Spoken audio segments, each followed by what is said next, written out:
Hi hello friends. അപ്പോൾ ഞാനിത് നോക്ക് ഫെററോൻ്റെ ഒരു അടിപൊളി ചോക്ലേറ്റ് ആണ്. അപ്പോൾ ഈ ചോക്ലേറ്റ് നിങ്ങൾ എല്ലാവരും കണ്ടിട്ടുണ്ടാവും, നിങ്ങൾക്ക് എല്ലാവർക്കും പരിചയം ഉണ്ടാവും, ഫേമസ് ആയ ചോക്ലേറ്റ് ആണ്.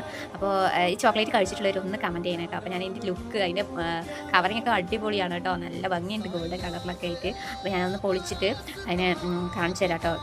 അത് വേറൊരു കവറിൻ്റെ ഉള്ളിലും കൂടി ആക്കി വെച്ചിട്ടുണ്ട് കണ്ടോ, നല്ല ഭംഗിയുണ്ട് കേട്ടോ. കാരണം അപ്പോൾ ഇത് ഫെററോൻ്റെ ആണ്, ആരെങ്കിലും കഴിച്ചിട്ടുണ്ടെങ്കിൽ കമൻറ്റ് ചെയ്യുക. ഈ 4 എത്രയെന്ന് പറയുക ഗായ്സ്, 162 രൂപയാണ് കേട്ടോ. 160 രൂപയാണ് ഇതിന് മേടിച്ചിരിക്കുന്നത്. അപ്പോൾ അതൊന്ന് ഞാൻ പൊളിച്ചിട്ടൊന്ന് എൻ്റെ മക്കൾക്കൊന്ന് കൊടുത്തു നോക്കട്ടെ കേട്ടോ. ഓക്കേ, അതിൽ അടിപൊളി ലുക്കാണ് കണ്ടോ ഗായ്സ്, എന്ത് ഭംഗിയാണ് ആ ഒരു കപ്പിൻ്റെ ഉള്ളിൽ ഈ ഗോൾഡൻ കളർ ഇരിക്കുന്ന കാണാനായിട്ട്. ചോക്ലേറ്റും അതുപോലെ നല്ല ടേസ്റ്റ് ചെയ്യാണ് കേട്ടോ. അപ്പോൾ ഇത് കഴിച്ചിട്ടുള്ളവരൊന്ന് കമൻറ്റ് ചെയ്യണേ. ഫെററോൻ്റെ എനിക്ക് ഭയങ്കര ഇഷ്ടപ്പെട്ടു കേട്ടോ. അപ്പം ഞാനത് എൻ്റെ മക്കൾക്ക് കൊടുത്തു, അവർക്ക് ഭയങ്കര ഇഷ്ടപ്പെട്ടു. അവർ ഭയങ്കര അടിപൊളിയായിട്ട് രണ്ടുപേരും, ഒരാൾ കാണിക്കുന്നത് മറ്റേ ആൾ കാണിച്ചിട്ട് എക്സ്പ്രഷൻ ഇട്ട് തകർക്കുകയാണ്. അപ്പം നിങ്ങൾക്ക് ഇഷ്ടമായെങ്കിൽ ലൈക്ക് ചെയ്യുക കേട്ടോ.